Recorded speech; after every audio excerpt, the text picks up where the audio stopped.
तर संक्रांत आहे ना त्या दिवशी एकादशी मग सण कधी करायचं बा असं? असं राहतं ते नेमकं वर्षभरातले आपले जे सण आहे ना, हम्म, हम्म, हम्म. तर वर्षभरातल्या सणाला मात्र हे म्हणजे असं बंधन नाही. हम्म, हम्म. कारण की काय राहतं नेमकं, जसं उदाहरणार्थ आपल्याला समजा महाशिवरात्र आली हो हो. आणि महाशिवरात्र तर वर्षातून एकदा येते, बरोबर. हम्म, हम्म. आणि आपल्याला आता समजा महाशिवरात्रीच्या दिवशी सोमवार प्रदोष वगैरे आला. हम्म, हम्म. आता जर विचार केला तर सोमवार आणि प्रदोष हो. हे महिन्यातून किती 4-5 येते, बरोबर. हम्म, हम्म. हा, प्रदोष येते 2 आणि सोमवार येते 4-5. हो. मग आता याच्यामध्ये आपल्याला महाशिवरात्रीच्या दिवशी आलेले सोमवार आणि प्रदोष हम्म, याला मात्र कुठलं म्हणजे असं बंधन नाही. ते सोमवार प्रदोषाचा विचार नाही करायचा, फक्त महाशिवरात्रीचा विचार करायचा. हम्म, हम्म. मग वर्षभरातले आता एक सण आहे वर्षभरातला.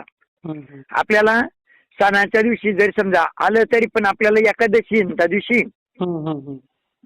मग एकादशी आपल्याला जर धरायची असली तर मग आपल्याला सण दुसऱ्या दिवशी करायचा आहे. हो. फक्त त्या दिवशी संक्रांतीच्या दिवशी सगळं तिळगुळ वगैरे सगळं वाटून सगळं करू शकतो आपण. हम्म, हम्म. फक्त सणासारखा सण जर बनवायचा आपल्याला तर तो सण आपल्याला तर दुसऱ्या दिवशी बनवायचा. जी कायमची आपली एकादशी असल्यावरती त्या दिवशी सुटणार नाही ना एकादश? एकादश सुटणार नाही. एकादशी त्या दिवशी हो. मग त्या दिवशी संध्याकाळी फराळ करायचं आणि एकादश दुसऱ्या दिवशी सोडायची.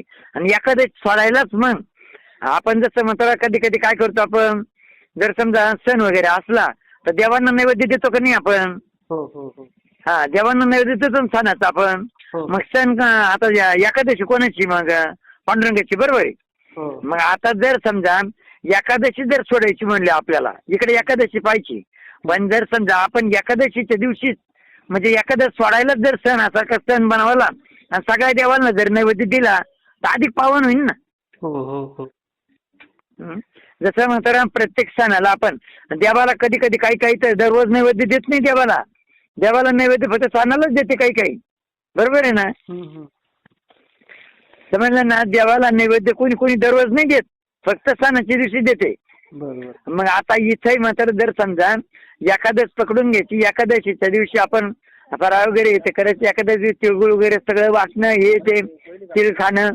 परंतु जर समजा एकादश सोडायच्या दिवशी जर आपण सणासारखा सण बनवला आणि सगळ्या देवांना नैवेद्य देऊन मग तर एकादश सोडली तर अधिक लाभदायक होईल ना. हो हो. हा, मग असंच करायचं असं. म्हणजे दुसऱ्या दिवशी सण करायचं बा असं. हा, दुसऱ्या दिवशी सण करायचं. हम्म, हम्म. तर आणि पाऊस पडणारा जो देव आहे तर तो देव मात्र परमेश्वराने आपल्या जिभेमध्ये ठेवला. हम्म, हम्म. हा, म्हणून मात्र आपण गोड गोड बोलणं म्हणजे काय म्हणतात, तिळगुळ घ्यान गोड गोड बोला असं नाही. हम्म. पण साखरीपेक्षा जास्त गोड जर म्हणलं तर शब्द आहे. हा, म्हणून मात्र ते संक्रांतीचा सण आहे. सूर्यनारायण मकर राशीत प्रवेश करतो म्हणून मात्र त्या मुहूर्ताचं स्वागत सूर्यनारायणचं. सूर्यनारायण वंदन, सूर्यनारायण प्रार्थना. म्हणून मात्र त्या दिवशी कधी मात्र भांडायचं नाही. हा, त्या दिवसापासून संकल्प करायचा का पुढे कोण बरोबर भांडायचं नाही आणि आपल्या तोंडातून कोणाचं मन दुखलं अशा पद्धतीचे शब्द निघू नाही. म्हणून मात्र आपण म्हणतो का तिळगुळ घ्या गोड गोड बोला, आमचे ते सांडू नका, आमच्या संग भांडू नका, ते घ्या तिळाची गोड गोड आमाचे. अशा पद्धतीनं ते संक्रांतीचं सण. मग तिळाचे लाडू, त्या लाडूंमध्ये काही द्राक्षांना बिक्षांना ठेवून गुप्तदान करू शकते, एकमेकाला भेट वस्तू पण देऊ शकते. मग तिथं स्टीलच्या भांड्यात मात्र तेल देऊ शकते, तिळाचे लाडू देऊ शकते, कोणाला कपडे देऊ शकते. असं दान धर्म सूर्यनारायण मकर राशीत प्रवेश करतो ना, त्या टायमाला त्या मुहूर्तावरती तुम्ही धंदा व्यवसाय करत असाल तर त्याच्यातून भरभरून यश मिळेल. हा, कदाचित मकर जर त्याचं दान धर्म केला ती पाऊस पाणी व्यवस्थित पडेल, ती पाणी व्यवस्थित येईल, त्यातून भरभरून उत्पन्न मिळेल. जेवढा दान धर्म केला त्याच्यापेक्षा चांगल्या पद्धतीचा लाभ आपल्याला होऊ शकतो. म्हणून संक्रांतीच्या दिवशी दान धर्म करणं आणि तिळगुळ वाटणं, गोड गोड बोलणं याचा संकल्प मात्र आपल्याला करावं लागते. देवदर्शन आणि तिथून पण मग आपण काय करतो संक्रांतीला तर ते बोळके वगैरे भरतो, बरोबर आहे ना. बोळके वगैरे भरतो जसं दिवाळी करतो तसं.